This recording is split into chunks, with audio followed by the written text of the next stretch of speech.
सुप्रभातम. एका विस्तीर्ण वटवृक्षावर 3 ब्रह्मसंबंधांची भांडणं सुरू होती. त्यापैकी एका गटात 2 ब्रह्मसंबंध एकत्र आलेत आणि तिसऱ्यास मात्र एकटंच पाडलं. दोन्ही गटांची भांडणं विकोपाला जाऊ लागलीत. दोघांनीही प्रतिस्पर्ध्यास हरवण्याचा अगदी चंगच बांधला. एकाकी पडलेला ब्रह्मसंबंध गयावया करू लागला. ही जागा पुढं जरी वामन पंडितांसाठी राखून ठेवली असली ना, तरी तुर्तास मजला इथे राहू द्या ना. ज्या वृक्षावर मी वास्तव्य करतोय ना, तो अगदी जीर्ण झालाय. केव्हा कोसळेल काहीच नेम नाही. मजवर दया करा आणि इथं मला राहावयास जागा द्या. अरे उपट सुंभ्या, तू जर वामन पंडितांची परवानगी आणलीस ना, तर तुझला आम्ही राहावयास जागा देऊ. तो ब्रह्मसंबंध वामन पंडितांकडे गेला आणि त्यांना जागा देण्यासाठी विनंती करू लागला. तेव्हा ते म्हणालेत, आमच्या जागेवर तुम्ही कायमचे राहा. मी आल्यावर देखील तुम्हास अजिबात उठवणार नाही. काळजी करू नये. पण ती जागा माझ्यासाठी राखलेली आहे हे तुम्हास कसं बरं कळलं? ब्रह्मसंबंध असलो ना, तरी आम्हास त्रिकाल ज्ञान असतं बरं. अरे बाबा, मग मजला ह्या पिशाच्या योनीतनं सुटकेचा काही तर मार्ग सांगा. वामन बुवा, सत्संगतीनं पिशाची योनी टाळता येईल बरं. महाराष्ट्र तर संतांची भूमी आहे. तुम्ही असं करा ना, तुकाराम बुवांना शरण जा. हो तर आत्ताच निघालो मी देहूला. माझी सगळी जयपत्रे, काशी क्षेत्रातली ज्ञानसाधना, अहंकार सगळंच बुडवून मी अगदी नेस्त्या वस्त्रानिशी तुकोबा माऊलींना शरण जातो.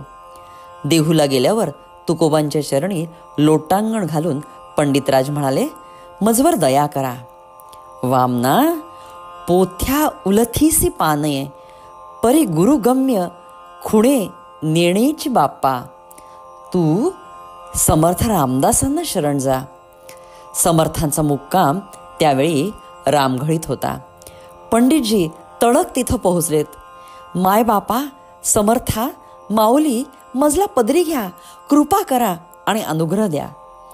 वामना, तू गिरिजाबाईंसह बद्रिकाश्रमी राहून 12 वर्ष तप कर. आणि हो, भूक भागवायला केवळ हराळीच्या रसांचंच सेवन करायचं, एवढं मात्र लक्षात ठेव. आदेशानुसार 12 वर्षाची तपश्चर्या बद्रिकाश्रमी पूर्ण झाली. पण भगवत दर्शन काही होईना. निराशेनं गंगेत देह विसर्जित करावा म्हणून सहधर्मचारिणी गिरिजाबाईंसह मध्यरात्री त्यांनी अगदी उंच कडा गाठली. दोघांनीही डोळ्यास पट्टी बांधली आणि आता उडी टाकणार. तोच साक्षात भगवंतांनी उभयतांना सावरले. मी तुम्हा दोघांच्या तपश्चर्येवर संतुष्ट आहे. काय वर देऊ? शरणागत रक्षका, कृपा सिंधू, आम्हास संत समागम घडावा हाच ध्यास आणि हीच आस आहे. बाळांनो, तुम्ही दोघंही समर्थ रामदासांना शरण जा. दोघंही समर्थांकडे आलेत. समर्थांनी त्यांना पुनश्च श्रीशैल पर्वतावर जाऊन 12 वर्ष तप करण्याची आज्ञा दिली. इथंही त्यांना साक्षात अवधूताचं दर्शन झालं. पण त्यांनी देखील समर्थांकडेच जाण्याचा आदेश दिला. पंडितजी सपत्नीक समर्थांकडे निघालेत. कट्टर तप्त मुद्रांकित वैष्णव असणारे वामन पंडित गिरिजाबाईंच्या हातचं देखील खात नसत. ते स्वतःचं अन्न स्वतःच शिजवीत असत. एकदा त्यांनी अन्न शिजवायला लावले आणि संधेस बसलेत. सच्चित आनंद ह्या पदावर विचार करीत असता नेमकं भाताचं पातेलं चुलीवरनं घसरलं. आता गिरिजाबाईंना प्रश्न पडला, हाक मारावी तर समाधी भंगावी आणि न बोलावे तर अन्न अग्निमुखात जावं. त्या हसल्यात. त्याबरोबर वामन पंडितांचे डोळे उघडले आणि त्यांनी गिरिजाबाईंना हसण्याचं कारण विचारलं. नाथ, आपण एवढं गहन अध्ययन केलं तरी देखील आपणास सच्चित आनंद पदाचा एवढा विचार करावा लागतो. गिरिजाबाई, आज आपण माझे डोळे उघडलेत. पत्नी असल्या कारणानं मी आपणास वंदन करू शकत नाही, पण आजपासून आम्ही आपल्या हातचं भोजन सेवन करीत जाऊ.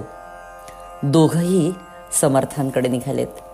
वामन पंडित येत आहेत असं कळल्यावर समर्थ रामदास स्वतः गजेवाडीपर्यंत त्यांना सामोरे गेलेत आणि त्यांना चक्क वंदन केलं. संकोचानं पंडितराज म्हणाले, महाराज, आपण आज असा हा उलटा व्यवहार का रमलात? अहो, तुम्ही आता पूर्वीचे वामन पंडित राहिला नाहीत. पत्नीच्या उपदेशानं तुमच्या मनस्थितीत केवढा फरक पडलाय. तेव्हा प्रथम तुम्ही तिला वंदन करा. समर्थांची आज्ञा प्रमाण मानून त्यांनी पत्नीस वंदन केलं आणि ते समर्थांकडे राहू लागले. चतुर्दश भुवने स्थापन केल्याबद्दल आधार सापडला, पण उडवल्याबद्दल त्यांना आधार मिळेल ना. महाराज, मी ग्रंथ वाचतो, आपण मजला अर्थ सांगावा. समर्थांनी अर्थ सांगावयास सुरुवात केली, पण वामन पंडितांचं काही केल्या समाधान होईना.